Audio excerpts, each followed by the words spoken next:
La responsabilità è della politica e naturalmente delle banche, perché le banche non erano credito agli imprenditori che ne hanno bisogno per poter continuare a lavorare.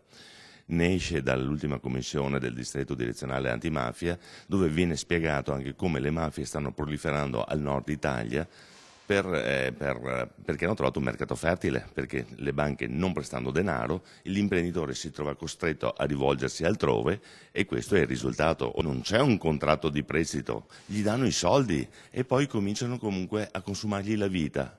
Non gli dicono che gli chiederanno anche l'800% di quello che gli hanno prestato, ma quello glielo faranno capire quando inizieranno con le minacce e a volte fino ad uccidere poi l'imprenditore.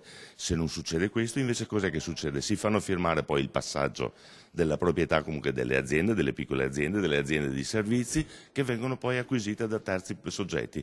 Ottime aziende per il riciclaggio poi del denaro sporco. Questa è la situazione e la politica ne parla ma non fa nulla. Se siete caduti in queste situazioni li dovete denunciare, se avete problemi a denunciarli venite da noi e ci vado io, ci andiamo noi a denunciarli, però non aspettate che vi distrugano la vita.